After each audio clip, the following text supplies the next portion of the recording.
Hello and welcome to Big Performance Podcast. And I have a great guest today. We have Ryan. Ryan, would you introduce yourself? Sure. So my name is Ryan Christensen. I'm a hypnotist and an author as well. I've been doing hypnosis for about 5 years now. I focus on peak mental performance, emotional resilience, and life satisfaction. Kind of getting those big beliefs are like, I'm not good enough. There's something wrong with me, all these trauma and stuff like that, kind of getting that out of the way in a big hurry so that you can actually live the life you want to live and be your authentic self. Amazing. All right. Were you uh, doing one-to-one sessions, and were you Mhm. uh, into the format that we know hypnotism from, where on the stage you manipulate a Mm. person and then they do something fun?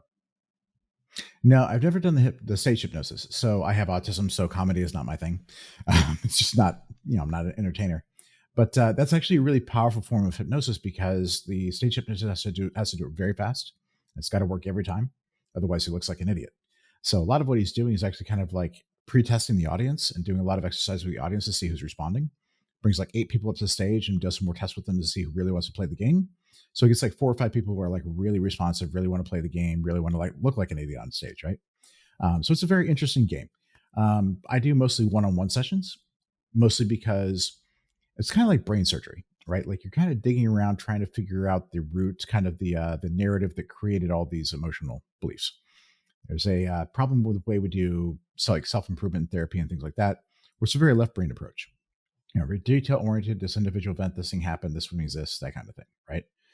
Whereas your emotional mind is very much big picture. It's looking at the forest rather than the trees. It's looking at patterns over time. The narratives that run through a series of events rather than an individual event. And so, since your mind is actually looking at reality through both of these lenses from two different perspectives at the same time, it's coming up with two different conclusions at the same time, right? And both of which are correct from that perspective. So, we actually have two sets of beliefs. We've got those logical, rational ones, and we've got these emotional ones. But nobody's doing anything about these emotional beliefs, right? Nobody's exploring that. Mm-hmm. Nobody's trying to figure out how that is, right? So, the big difference of what I do is I look at the emotional beliefs to try and figure out that, because if we can change the emotional beliefs, then we change the frame at which all these rational ones are based in. Because this happens first, it's faster. So let's establish the framework and kind of like the context through which everything else is determined. Right. So if we can change the context, then we massively change how we respond to the world. How do you work with emotional beliefs if they are Mhm. not rational? They have a logic of their own. Okay. It doesn't mean that they are logical, rational within the context they are created. Okay. So like if you're looking at New York City from 30,000 feet, that has a structure, right? It has a pattern to it. It has a logic and a rationality to it. It's just not the same level of fine detail as if you were standing in Times Square looking at everything, right? So it's just a matter Mm-hmm. of scale. It's the same level of rationality and logic, just applied at a different scale. Okay. So the rational or the emotional mind is more about what things mean, like the meaning attached to it, rather than what things are. The logical rational mind is concerned with what things are and how they actually work. And the emotional mind is a part of you that assigns meaning. And meaning is a much fuzzier thing, right? It's a much more amorphous, right?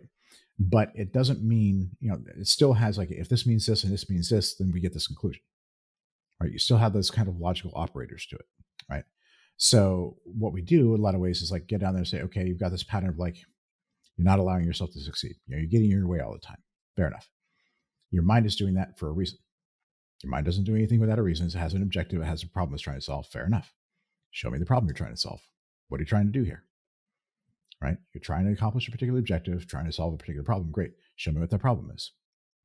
And tell me what these situations mean on an emotional level. Like, what are the conclusions you drew about the world around you on an emotional level?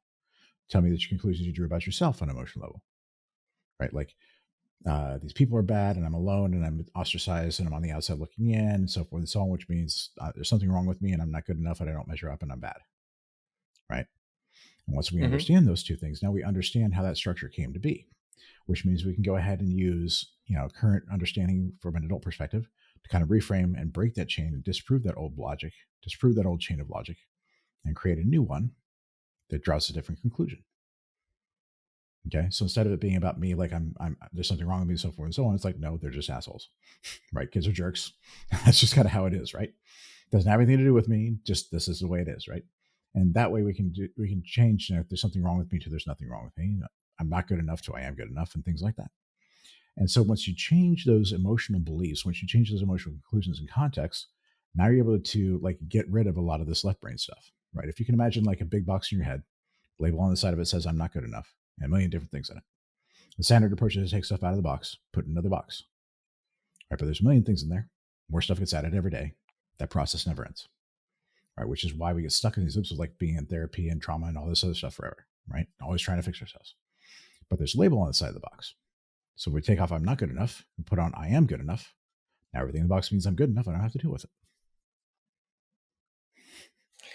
I see how hypnotism would be really on point when you are uncovering those things, because people do not rationalize, and therefore it is not easy to express them for them, Exactly. things like that. And I believe people when they say words, and Yep. when people say words, sometimes and quite often those words do not mean what they try to express, Exactly. and Exactly. here 100%. hence the confusion. Yep. And the other piece is like, if you're standing in the middle of Times Square, right, you understand Times Square really well. There's no way for you to know what New York City looks like from 30,000 feet. You can't extrapolate from this to that. But everybody, especially in the West, we're all concerned and like really like almost glorify rationality. Because something we can understand, something we can control of, something we can prove from the outside in, right? So we go to that tool first, but it can't actually take us to that emotional perspective, right? Oh, I know I'm good enough, Hmm. but I feel this way. So my feelings are wrong and my rationality is correct. Why? Because I can prove it. Because I like this answer better. I don't like this answer, so I like this answer better. So we're going to go with this one, right? But again, they're both of those are correct. The emotional conclusion is correct, given its perspective, given the tools it's using, given the process it's using to create that answer. Just like the rational one is correct. If they disagree, there's a reason for that, right?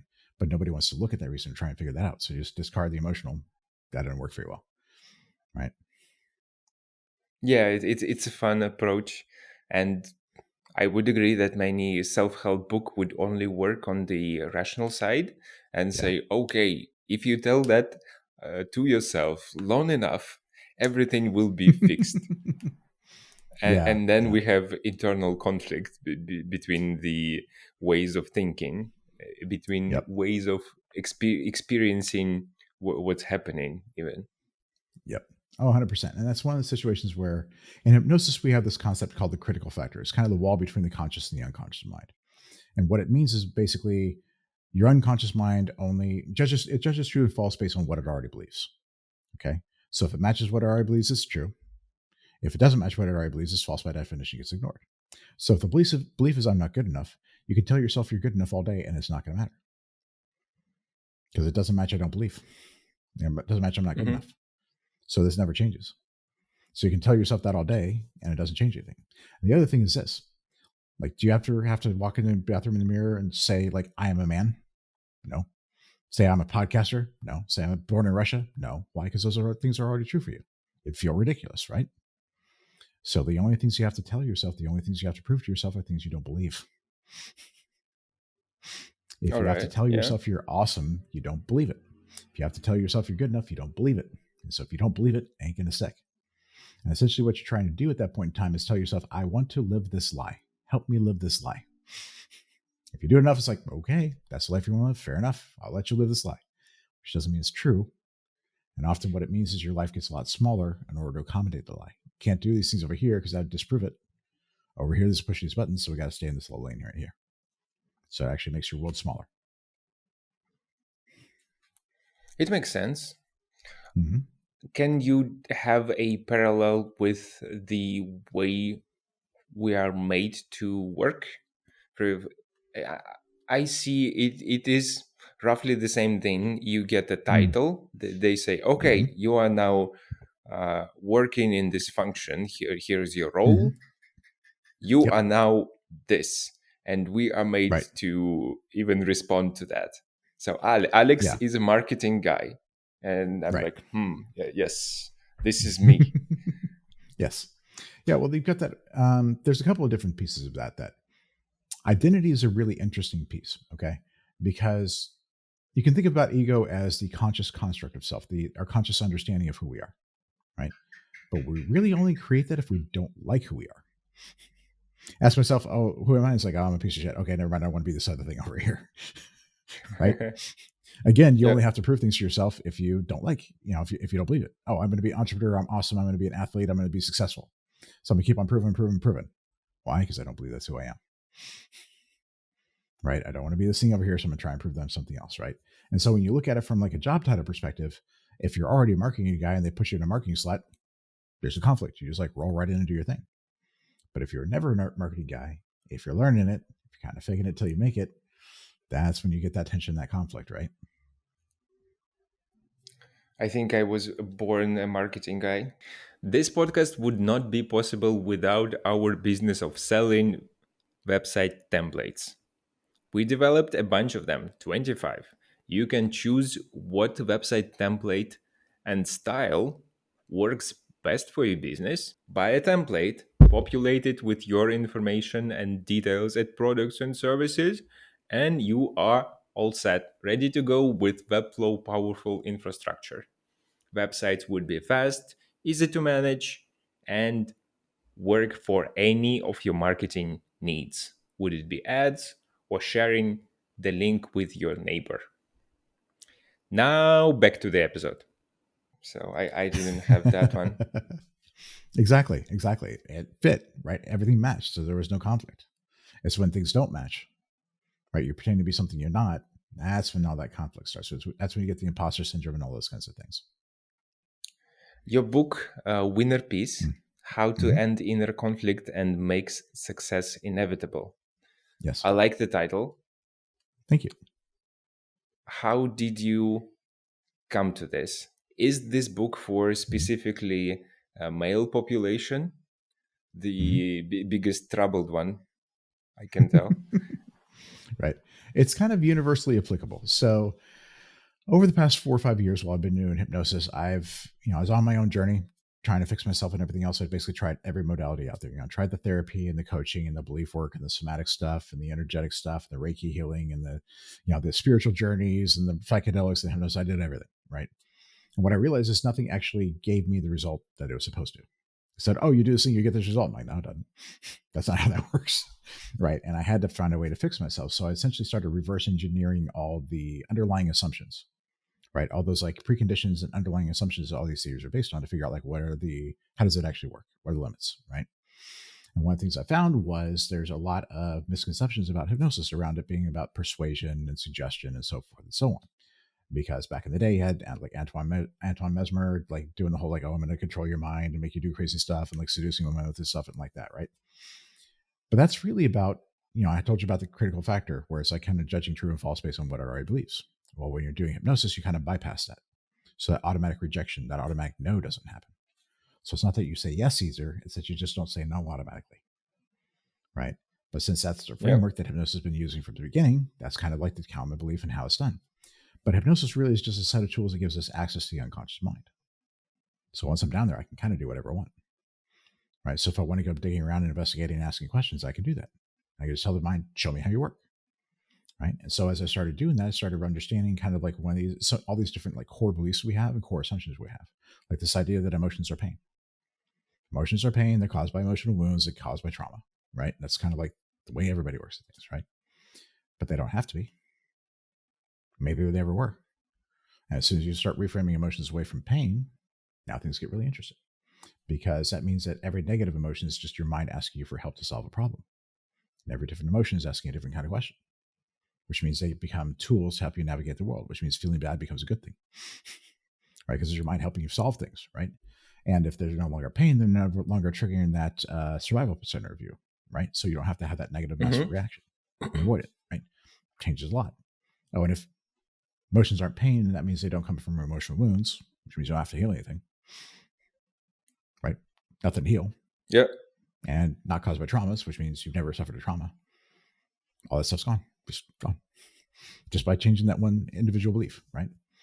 And the other piece is like whenever you feel pain, like if my hand hurts, I'm supposed to look at my hand to fix it, right? That's what that means. And if you feel Mm-hmm. emotions, where do you feel them? You feel them in here. You feel them in here. So this is the thing that has to be broken, right? This thing I got to fix because that's where the pain is. right? But as soon as emotions are no longer pain, now you can move away from the idea that you're the problem. Because given how this is built, given how this is wired, everything's working as intended, functioning exactly as designed. Now, it may be designed in such a way that moving through life is harder. I'm autistic, makes it difficult, right? Whoever wired this thing up has a sick sense of humor. I was really not happy when I figured that out. But given how it's wired, it's working exactly the way it's supposed to be. It just makes that navigating life is a hell of a lot harder for me than somebody else, right? So there's, okay, I need to figure out how to navigate life better, but the problems are out there, they're not in here. Okay. So as I started figuring out all this stuff out and started working with my clients and stuff that and started getting really big results with them, like, okay, I've got a very different model. I've got a very different approach. I need to get this out there in the world. So Winter Peace is really my way of explaining kind of what I do. It's basically my process start to finish that I take all my clients through, all the underlying theory and kind of like principles and everything else behind it. So to the extent that I can give everybody the benefit of working with me one-on-one in book format, it's designed to give you as much as I can. I read an abstract Mm-hmm. from your book, and Mm-hmm. I will quote a little bit. Mm-hmm. For most men, it's hard, but not because they don't try. It's because they try everything. Maybe you Mm-hmm. have to. Therapy, coaching, exercise, retreats, breath work, Mm-hmm. energy healing, acupuncture, supplements, biohacking, medication, maybe even psychedelics. And your point is that people try all those stuff and nothing Yes. worked. I Right. have a like nagging feeling in my heart about this abstract. If you tried everything and Yes. you were not prompted towards a possible solution, Mm-hmm. then you are kind of abandoned by God and cursed by devil. So it's like the Yeah. worst case scenario. If you tried sport, if you tried Yeah. uh, consulting experts and you Mm-hmm. absolutely fail. So uh, Yeah. if this is the problem statement, that Mm-hmm. then your book Winner's Peace is helping in absolute worst case scenario. Sort of. So it doesn't have to be worst case scenario. You can, in fact, go to this before you've run out of everything else. But the thing is that we have this idea that, oh, all I need to do is figure out what I need to switch. Like there's a flip I need switch I need to flip. There's a tool. There's a thingy. I just got to do this one thing, right? There's just like a little switch I need to flip, right? Oh, I need to go to the gym and exercise more because that gets all the dopamine going, the endorphins and so forth, so on. So I feel better. But that doesn't actually solve the problems. It just makes you feel better, right? I do the acupuncture, great. So I align my energy stuff, great. Does that change your psychological state? No. Go to therapy all the time, great. You're talking about this stuff, talking about rational stuff that doesn't actually penetrate the back of your head. I wonder it doesn't work, right? Do the cold plunge, awesome. I feel awesome, great. Does that solve the problems? No. So the difficulty is, especially in the West, we have this thing of like there's a rational mind and there's our brain and the neurochemistry. There's nothing in between, right? Mhm. You go from the consciousness to the physical, and there's a big gap called your unconscious mind that everybody completely ignores, right? They all completely ignore it. The best they come close to is like Jungian, Carl Jung and like shadow work, which is a very, very small subset that's kind of discredited part of psychology.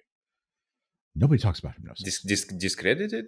Why? Well, It's like it's good. very, Good one. it's kind of like out of favor, you know, because it involves dealing with those parts of ourselves that we really don't like.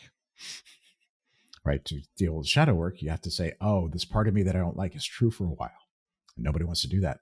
It's hard to face those parts of ourselves we don't like. Right? It's much easier to take a pill or go to the gym and like my girlfriend dumped me. I must feel like I'm good enough. Okay, cool. I'm just gonna go like get a new personal record. Just like thrash myself for 4 hours so I don't think about it anymore. Right? So much easier to avoid Mhm. it because there's a million ways to do so. So when everything out there is a way to say, oh, you don't have to feel, you don't have to do the work, you don't have to confront the thing, you don't have to, we can numb you, we can make you feel better. You don't actually have to do the work. If that's like 90% of the advice out there, that's what people go for. And eventually they go, shit, this isn't actually working. I still have the problem. It still keeps coming back. And then what do? What's the most common thing? Therapy, right? Sit there and talk about your problems for hours and nothing changes, right? And because hypnosis is not really known as a, viable, effective treatment, nobody goes there. So part of the things I want to do with Winter Peace is like get that out of like, hey, there's this other thing you could be doing. Like your problems are actually in the back of your head about the way you're like understanding and navigating the world. So if you change the way you interpret the world, you change all your emotional responses and all your behaviors as a result, right? So instead of trying to catch those feelings of doing something after they've been generated, why not just change how they're made in the first place? One aspect of the shadow work that people Hmm. do not see straight away would be that Yep. there is not only the parts of yourself that you do not like, there are Hmm. also parts of yourself that you just suppress, that you Yes. just like do not accept. And Hmm. in the shadow, the things are not only the bad ones. Oh, Right. anger, aggression, and then Hmm. other bad things. There are things that you just forgot you had and Yep. you ignore it for a while. And so Hmm. some of those things proven to be quite useful. Yes. So it's a Yes. worthwhile endeavor. Yep. No, I completely agree. But again, it's a situation where they are part of this thing that you can't be for whatever reason. Like there's a friend of mine who was an artist, right? But she was born into a family that was like big business people and finance people, right? So it's like Mhm. finance, business, real estate, like high end people there. Artist, finance do not mix. So what she was, her talents and her skills and her ability and what she was really built for were not what her parents wanted her to be. So it was unacceptable for her to be who she was. Even though these were good things, even though they're like a blessing to the world, even though it's like she expressed herself, it was not okay to be that because it didn't match the expectations. Make sense? So yeah, like you can absolutely be in a situation where you have to deny who you are, deny the best parts of yourself in order to get by. You mentioned the thing about therapy that Hmm. made me confused for a while, because Sure. when you talk about your problems, the Hmm. problems become bigger. They are more defined, and not every time it leads straight to the solution. Sometimes Yeah. you uncover something that has never been there because of Yep. how it sounds to your ear, what words Hmm. you happen to be using, and then you Hmm. create a vivid image of what this problem is that kind of was born in the therapy session. In a way, in a way, and a lot of things like in therapy, you're kind of like exploring the things that happen. Like, okay, I'm doing this thing. This thing happened in the past. There's a connection there. Let's explore that connection, right? So it's an attempt to like rationally understand cause and effect, and that kind of makes sense. And there's some value to that, right? Um, one of the best things about therapy, in a lot of ways, is that people don't get like coping skills. They don't have really good skills to navigate life, right? They just never learned them for whatever reason. And one of the best things about therapy is that you can say, oh, you're having these problems. Here are these skills and tools you can use to navigate life better. And that's really useful. That's kind of where the therapy ends. You know, it's really good for getting people out of the hole and getting them stable. When it comes to like abnormal psychology, there's nothing else you can do, right? You got to use therapy and psychology and psychiatry, medications to get them stable because they're just, that's how you're wired, right? And there's nothing, no other tools that you can use to fix that. Like I can't hypnosis somebody out of bipolar disorder. It doesn't work, right? I can't hypnosis my way out of autism. It doesn't work. That's just not how that works, right? So it's not that these tools are useless. Like every single tool has its purpose. Like all models are wrong. Some models are useful. And so it's about using the right tool for the job. So you use the tools as long as they're useful. And once you've hit the wall where they're no longer useful, you need to use something else. Okay. So like with my technique, when we're talking about winter peace, I can't do this with somebody who's like really anxious and really wounded and really all up in the trauma because they can't relax, they can't face those things, they can't actually go to that place. Right. You got to be able to face those things you don't like about yourself. You have to allow them to be true long enough for us to actually deal with them and fix it. So it's like these different therapies will get you like the 20-yard line on the football field, and I'll get you from the 20-yard line across the goal. But I got to start at the 20-yard line. Right. So even my stuff has a limit. It's got its own limitations, it's got its own boundaries of what I can and cannot do with this. Okay. So it's about finding the right tool for the job at the right time. Like one of the things I love is like, I love somatic work, breath work and things like that. And I love psychedelics, not because they fix the problem, because they're really good at pushing the buttons to bring up stuff that you need to deal with next. Like if I'm sitting there and there's something going on, I don't really understand it, can't really get a hold on it. Okay, great. I'm gonna go play with this to figure out what that thing is. And now that I understand what the thing is, then I can use another tool to actually fix it. That makes sense? Definitely. And I can see the parallels between what sounds to be your approach and Mm-hmm. psychedelics. In Yep. your book, actually, Mm-hmm. there is a an idea. Mm-hmm.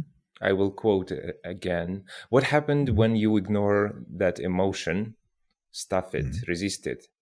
Attend talk therapy and eat mushrooms to distract yourself from it. Mm-hmm. This statement made me believe that you do not like mushrooms as a way to discover stuff. But Oh it no, kind of aligns not with at all. the like, yeah. No, I, don't, I would no, not at all. I'm saying that every tool has its purpose, and the thing about suppressing, ignoring, and trying to push away emotions is two pieces. Number one, if emotions are a way to ask you to help solve a problem, then you're ignoring your mind's input, right? You're ignoring a problem. You're not allowing it to tell you what's going on, right? Which means now you're blind. That's a bad thing. The other thing you're doing is saying, okay, your mind can't solve a problem and you can't help it. You're telling, don't tell me about it ever again because I can't handle it, right? Which means now there's this Yeah. area of life, there's a certain situation, certain kind of situation that you don't know how to handle. No part of you knows how to handle safely. So now this is off limits. Can't go there. Not safe. So now again, your life gets smaller. Makes sense? what So instead of, yeah, go ahead. what was not what did not make sense for me Mm-hmm. is that you're talking about ignoring stuff and then Mm-hmm. implying that mushrooms can help you distract from the issue, and Yeah, because a this lot of is times, like, whenever, yeah, so the reason why I say that is I've been in a number of spiritual circles and I've done a lot of psychedelics and done a lot of journeys. And there's a certain kind of person that's actually very, very common. Well, they just go off journey after journey after journey after journey after journey. Right? Do it over and over and over and over again. Why? Because they get these big breakthroughs, they get these big experiences, right? But they don't actually do anything to shift anything, don't anything change it. Right. mm, So they're chasing the high, they're chasing the experience, they're chasing that real big bliss state, right? Or the that existential experience, the psychedelics, and the I had this massive journey, so everything's changed. Like, no, you're not doing anything different. So nothing's actually changed. Had a great time, enjoyed the roller coaster ride, fabulous. Didn't actually change anything, right? And so they just on this constant wheel of just like doing more and more and more stuff. It's the guys that have done like ayahuasca like 18 times. It's like, if it's going to work, shouldn't it have worked by now? You know, if it's going to work, shouldn't it have worked by now? You would think, right? But it's just a way to just like be on this hamster wheel of constant like, oh, I'm just doing stuff and doing stuff and doing stuff, and I'm seeing all these things and understanding all these things. Yes, but you're not changing. The problems are still there. That's why you're doing this. You know what I mean? I get it. So for Yeah. some people it's not about internal work, those trips, Mhm. those, but for the to chase a high. In a lot of ways. In a lot of ways. Hmm. I didn't think about it Yeah, it's a because way to avoid actually from doing the work. my Yes. Yeah. So perspective, yeah. it is not easy to ignore something in an experience. You have an issue, you go Mhm. into the trip, and the Mhm. issue is growing, yeah, and Mhm. you see it and you cannot ignore it anymore. So and Yes. this is the mm, favorable effect of Yeah. lowering your barriers that you have internally, saying, hey, I will never look at that side ever again, Mhm. and Mhm. this barrier is lowered by the psychedelics, and you can actually Mhm. approach it and Yep. do Well, the there's a couple work. things No, here. not the Well, high, but yep. yeah. So there's a couple of different pieces about this. Like number one, psychedelics are a beautiful thing because they do open that door to the unconscious mind. Number two, they take you on whatever ride they choose to. Right? You don't get to direct that. It's like, hi, you're dealing with this today, right? Whether you really want to or not, here's what we're seeing.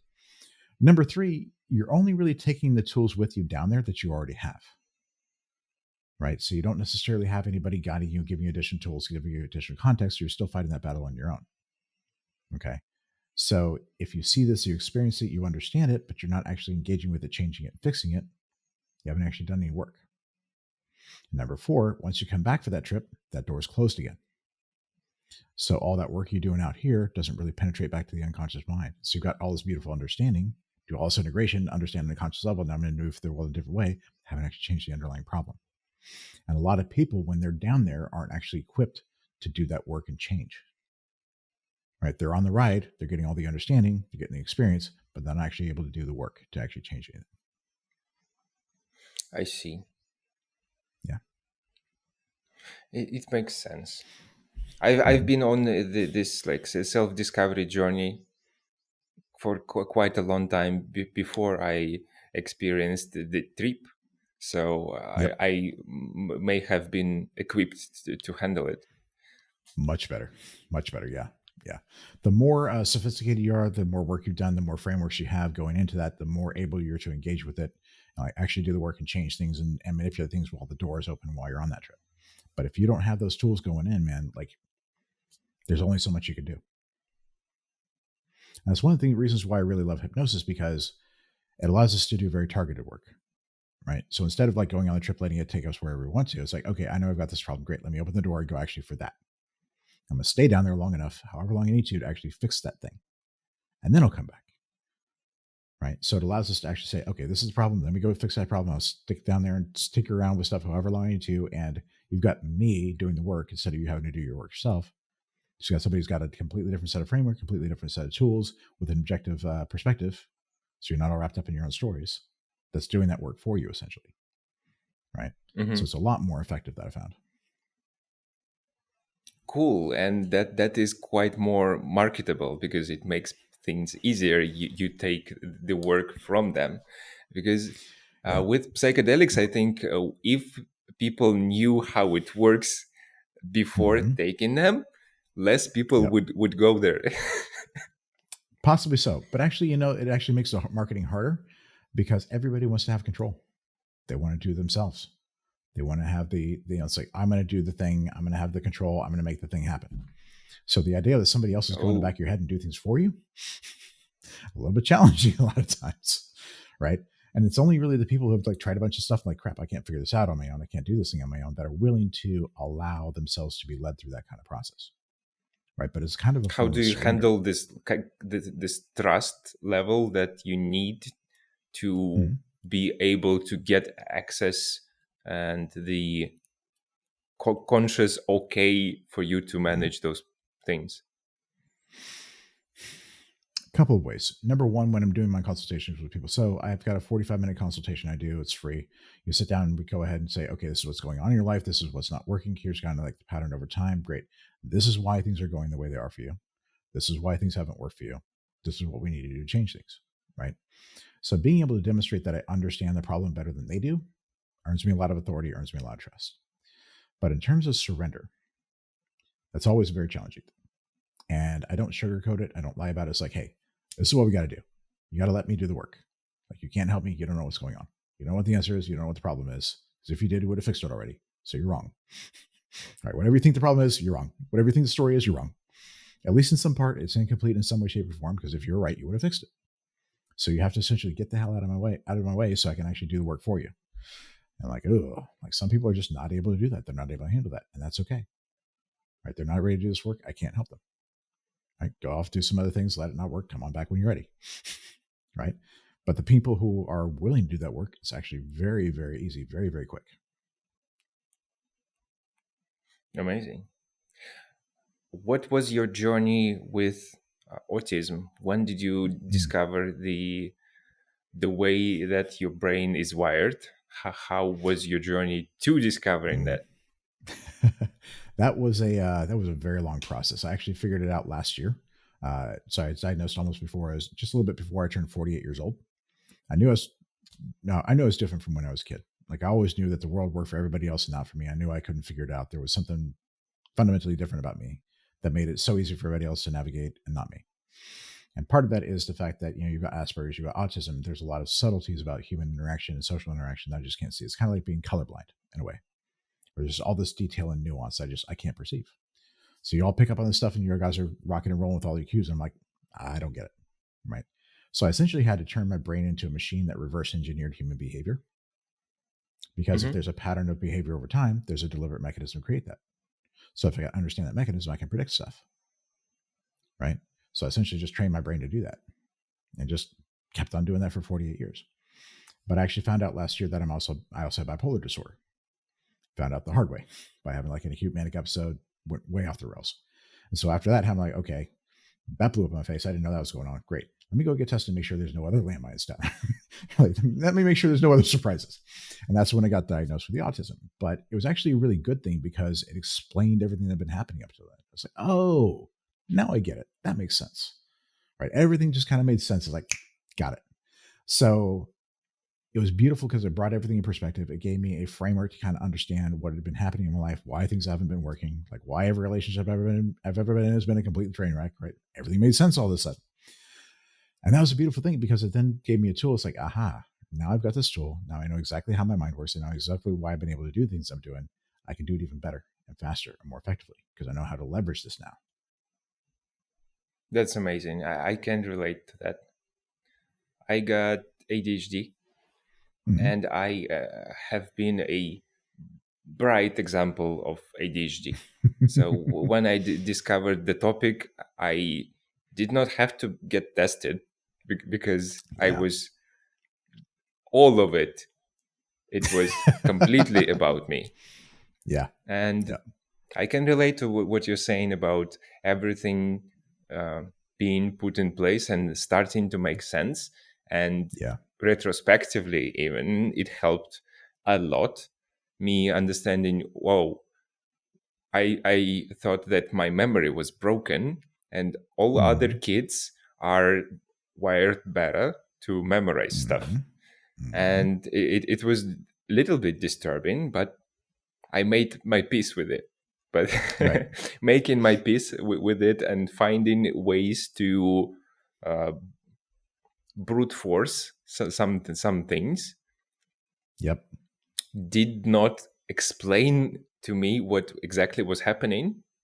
And Mm-hmm. when I got into the topic and saw that, oh, there is a developmental difference for the Yep. memory for the kids like I have been, and it's like, Mm-hmm. oh, that is the thing. All right. Ah, got it. Yep. Everything makes sense, right? And you stop beating yourself up so much, right? Because all the time you figure out, oh, there's something wrong with me. I'm broken. Everybody else can do everything. It's like, no, I'm just wired differently. I'm built differently, right? So of course things didn't work the same way for me. I'm a Ferrari in a back dirt country road. Of course it doesn't work. Put me on that bend, I'm freaking rocking and rolling. Back country road, I should be in a 4x4, and I ain't a 4x4, right? Just is what it is, you know. Just have to find the right environment, the right tools, the right space for you to be able to navigate the world well. And as soon as you can, you're off to races. You can actually perform better than any of the other people can because you're built for that space. One of the things that you told is an interesting idea that Hmm. we cannot be everything. Correct. And it is not intuitive to me personally, because Mm-hmm. when you have a kind of mental flexibility, you Mm-hmm. can perceive, you can imagine yourself being anything. This is Yes. why many ADHD people are not sure about their orientation, because Yep. I can think about guys, I can think about girls. Yep. Amazing. I can be Yep. anything. But how do we find out what is the exact configuration of the car we happen to be given? Mm. That's a really good question. You can be anything. You can't be good at everything. And that's the key. Oh, You can do anything you want to, right? I can play NBA, but I'm 5'9" and 49 years old. I would get crushed right by everybody around me. Everybody else is like 6'4". I would get just trashed, right? Can I play basketball? Yes. Can I play it well? No. Right. So when you're sitting there and you're kind of looking around the world, like I can do this, I can do this, I can do this, I can do this. Great. What am I actually best at?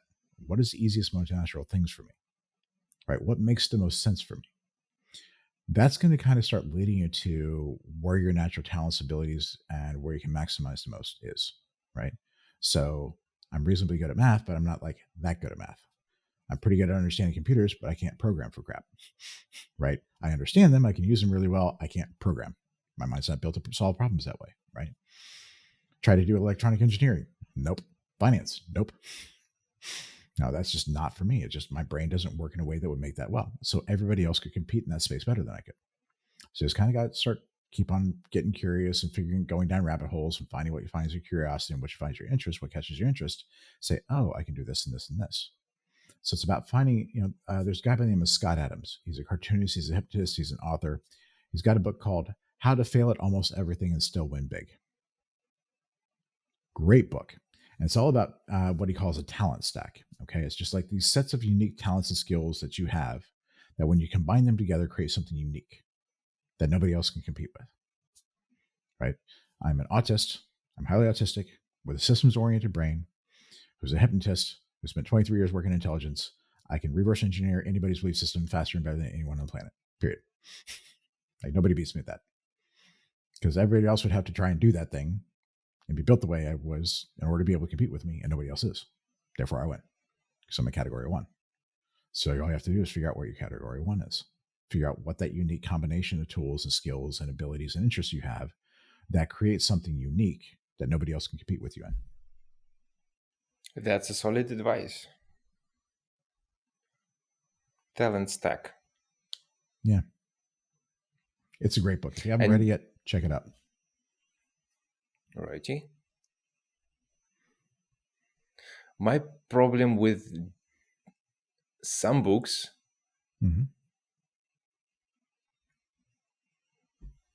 I only have problem with business books.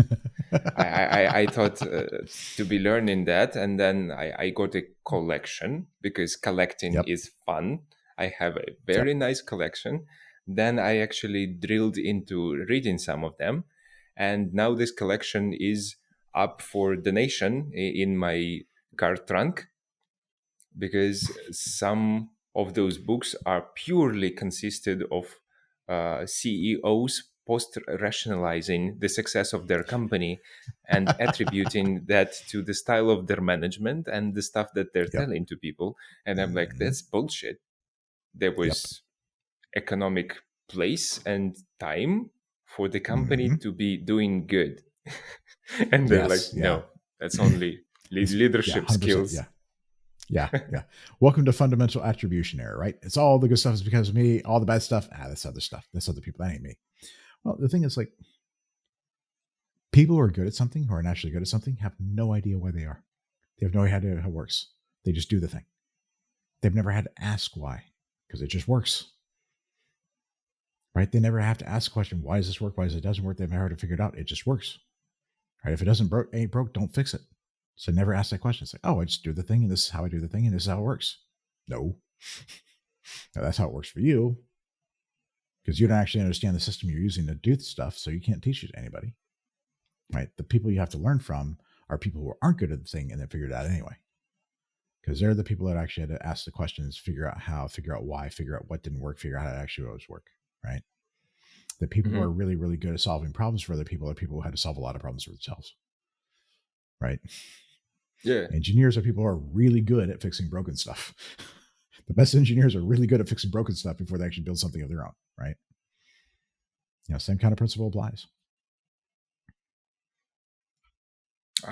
It makes sense. So if I want to understand people better, I would go to an autistic people who had to learn it as the second language to be able to interpret all those signals that people are throwing away, like all around them, really. With the body signaling, expressions, tone, everything. I would want an autistic person to teach me that because they had to struggle. They had to really learn, and they know the small things. No, that's actually backwards. That's the thing that I can't see as easy.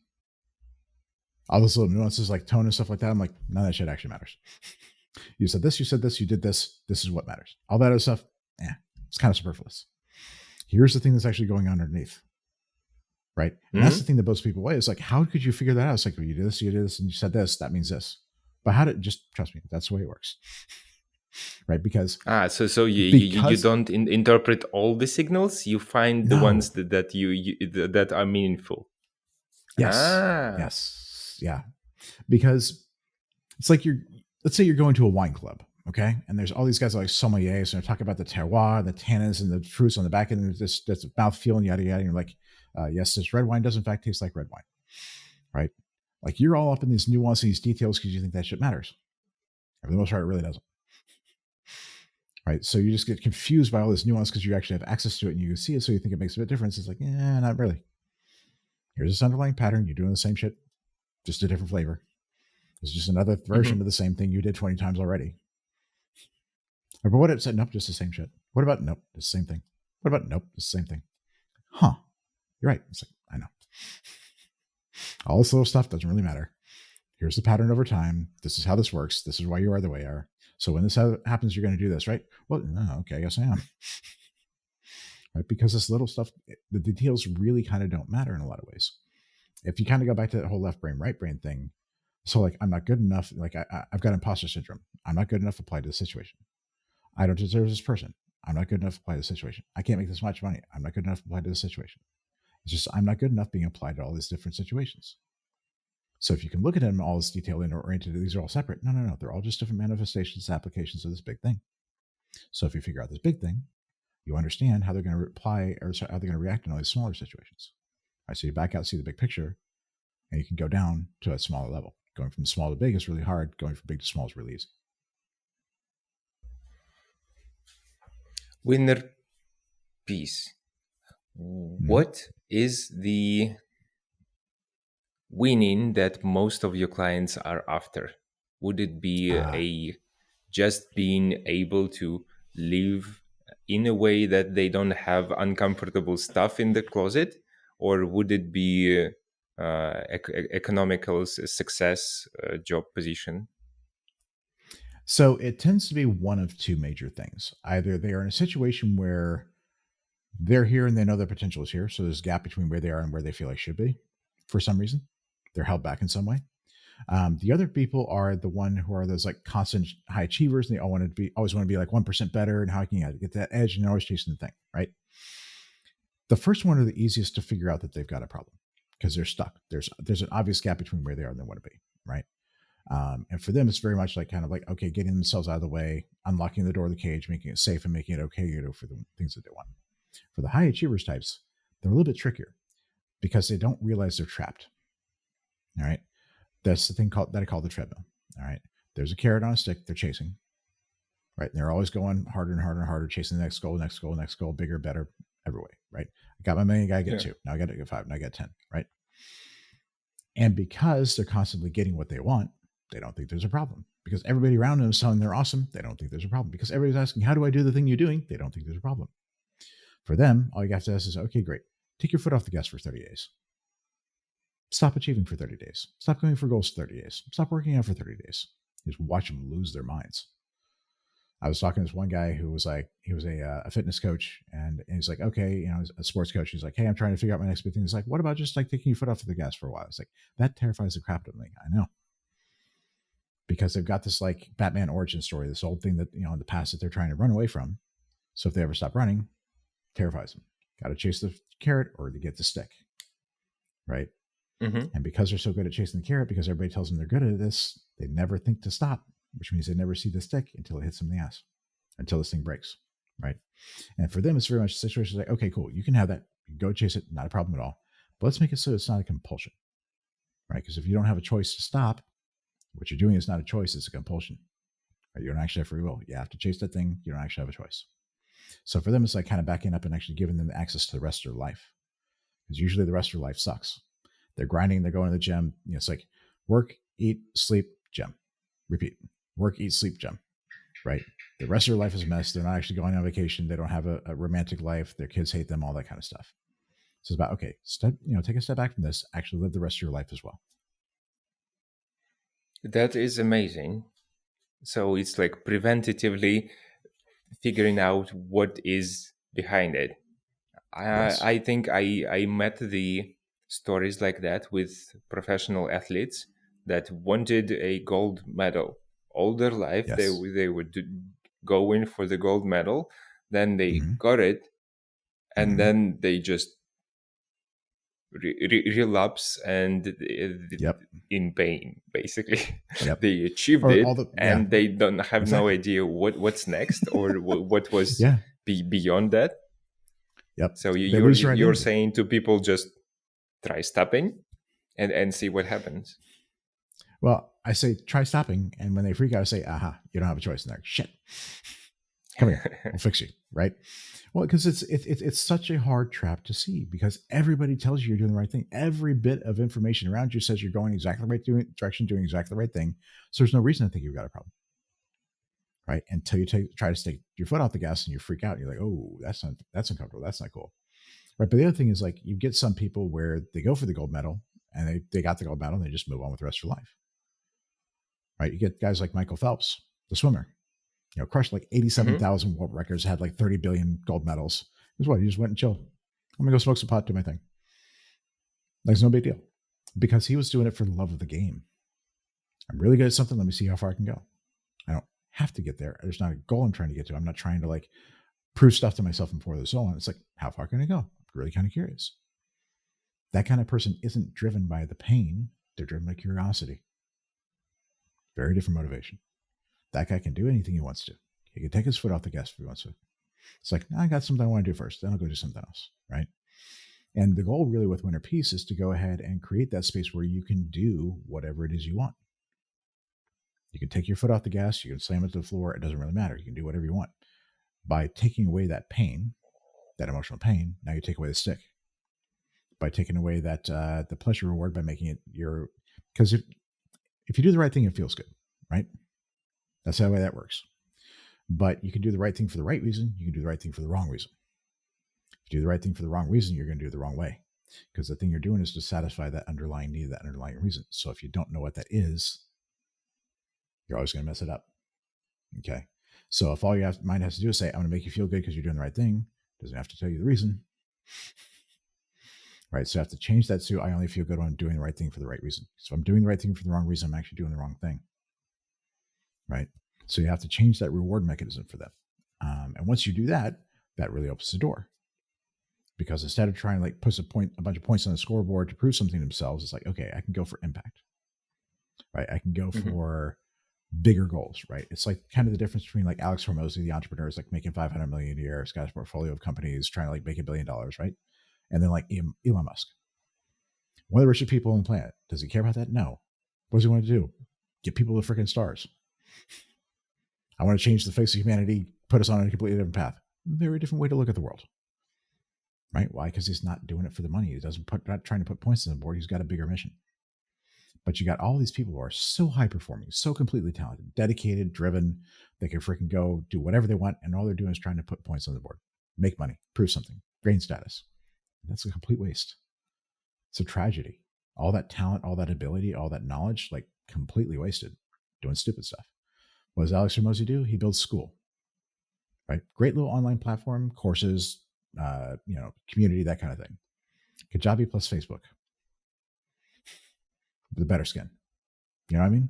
Don't get me wrong, you did it well, but it's Kajabi plus Facebook.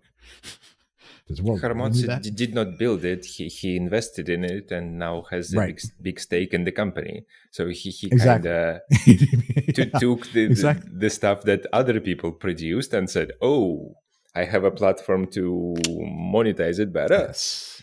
Yeah, Yes. Exactly. that's Exactly. smarter Well, it than is. building It it. is. But at the same time, it's like, okay, does that actually change the world, improve the world in much ways, move humanity forward, solve a big problem?